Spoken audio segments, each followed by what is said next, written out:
Alors, salut les gars, bienvenue de nouveau dans ce débrief de la demi-finale du match entre la Côte d'Ivoire et la RDC. Les Ivoiriens, mes chers Ivoiriens, j'ai bien envie de vous dire quelque chose. Venez, venez danser, la Côte d'Ivoire est arrivée à la finale. Ah oui les gars, ah oui, quel match. Non mais franchement, quel match.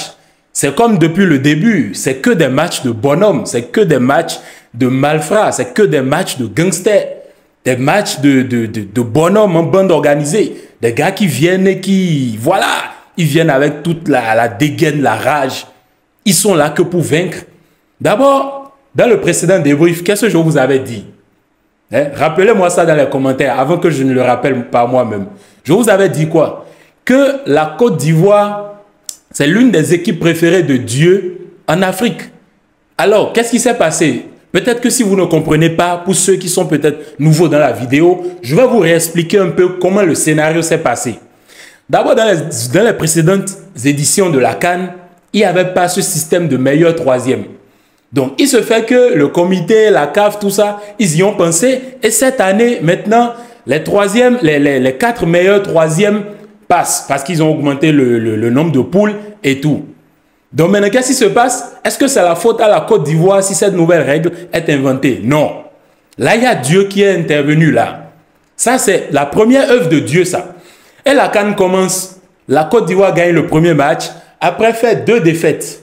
4-0 contre la Guinée équatoriale, 1-0 contre le Nigeria. Ah, par contre, revanche, on y reviendra. Du coup, les gars, ils sont désespérés. Ils ne savent plus où ils vont mettre leur tête. Ils ne savaient plus s'ils vont se qualifier ou pas.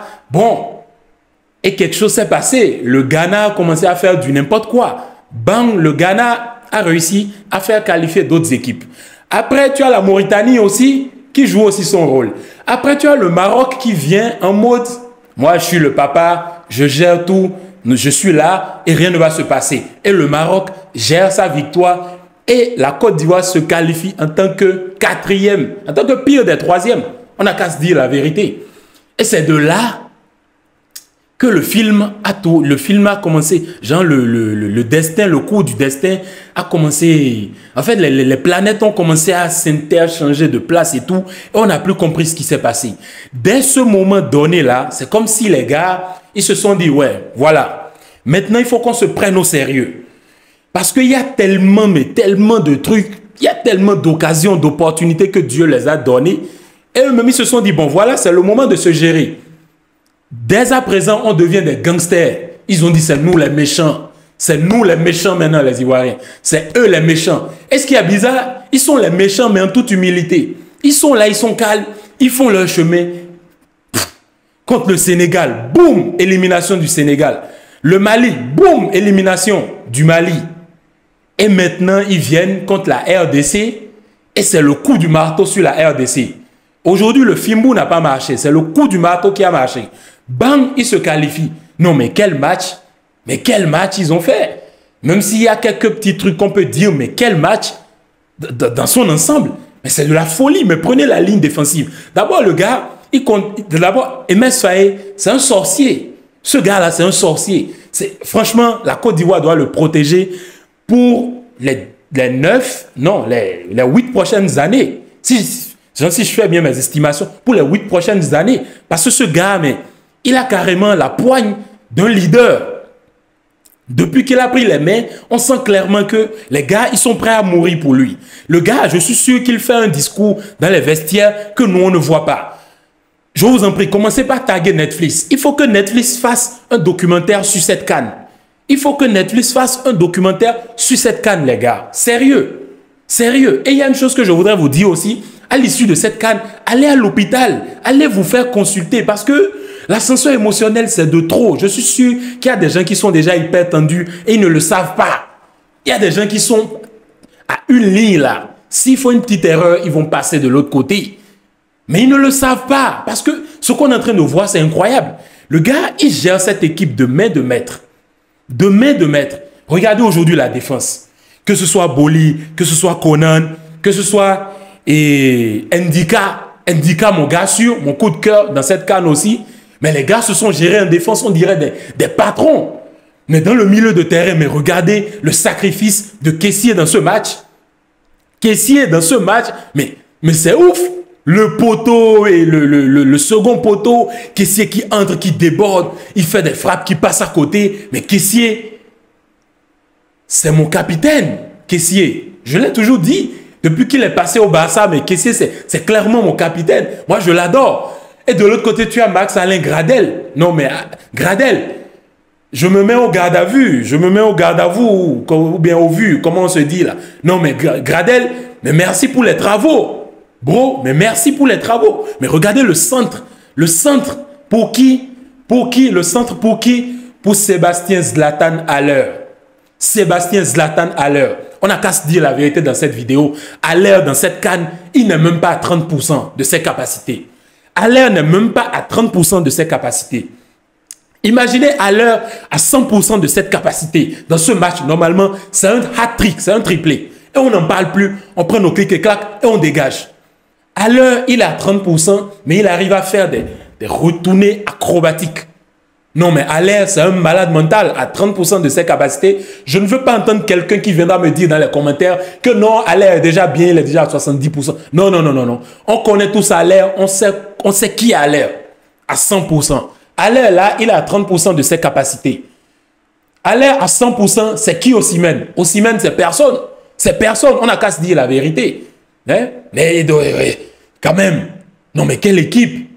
Il y a Dingra, le chouchou le chouchou de la Côte d'Ivoire. Mais quel sacrifice sur le terrain. Mais les gars, ils se sont gérés clairement.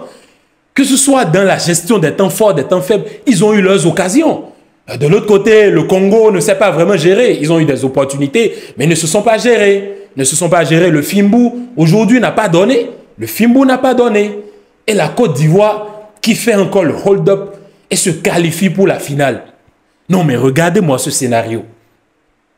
Disons-nous la vérité. Il y en a qui vont me dire, ouais, c'est un truc qui s'est déjà passé. L'équipe organisatrice s'est qualifiée en finale. Par exemple, la France en 2016 et tout. Oui, c'est normal. Mais en fait, ce qui est fou, c'est que observez le scénario. Comment ça s'est passé.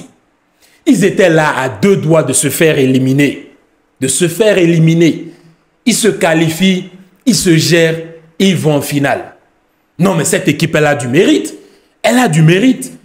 Quand tu as un adversaire, quand tu as une équipe qui arrive à remonter la pente, surtout, il y en a qui oublient que le football, c'est pas que la technique, c'est pas que sur le terrain.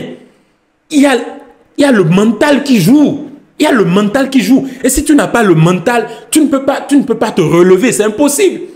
On a connu des gens, mais même dans la vie réelle, même nous-mêmes, personnellement, il y a de ces situations qui nous arrivent, de ces vicissitudes, et que tu n'arrives pas à te remonter. Tu n'arrives pas. Mais les gars, en 15 jours, en même pas 2 semaines, regardez la réaction qu'ils ont eue. Regardez le boost qu'ils ont eu, la manière dont ils se sont ressaisis très rapidement pour revenir au niveau. Non mais, ils sont à féliciter. Aujourd'hui, tous ceux qui parlaient là, tous ceux qui parlaient dans les commentaires, oh non, la Côte d'Ivoire est favorisée par l'arbitrage. Oui, non, c'est l'arbitre qui est venu mettre le but de Haller. Aujourd'hui, il faut parler. Parler.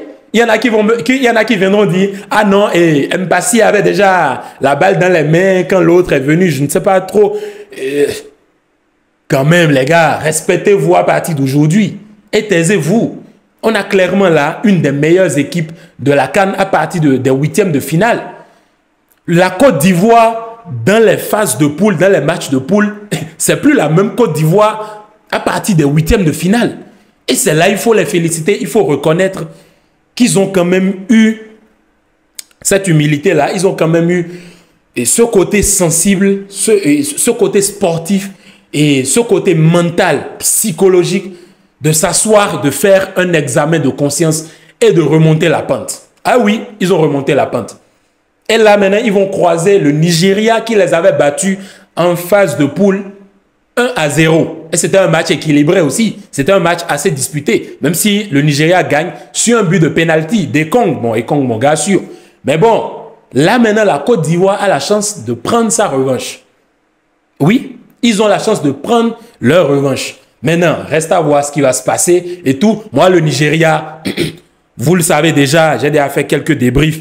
Le Nigeria, c'est une équipe, je reconnais, qui, oui, c'est une forte équipe. C'est une équipe qui est forte quand tu prends tous les postes et tout. Mais bon, aujourd'hui, quand même, le Nigeria a encaissé un but. Et là, au moins, j'étais content. Moi, j'étais content parce que j'attendais tous les matchs du Nigeria. Ça m'ennuyait. Je me disais à quel moment ils vont encaisser un but. Et finalement, ils ont encaissé un but. Mais l'Afrique du Sud les a fait bouger. Mais de ouf. J'avais fait une vidéo analyse avant match.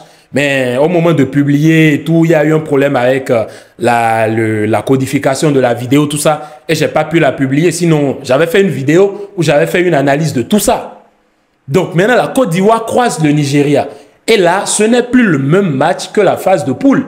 Parce que là, maintenant, une finale, ça se joue. Il faut jouer une finale. La finale, ça ne se joue pas. Ça se gagne. Donc clairement, là, on a d'un côté la Côte d'Ivoire qui, mentalement, psychologiquement, mais carrément, il y a eu un level up, un glow up, mais de malade. Et de l'autre côté, le Nigeria qui a encaissé, qui pensait être la meilleure défense impénétrable et tout, mais qui a quand même faussé. Mais bon, on aura quand même une belle finale. Côte d'Ivoire, Nigeria pour cette Coupe d'Afrique des Nations.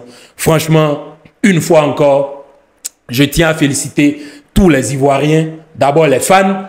Non, mais j'ai aimé comment le stade était plein. C'est ce que j'aime ça. Moi, je suis un passionné de football. C'est ce que j'aime. C'est ce que j'aime.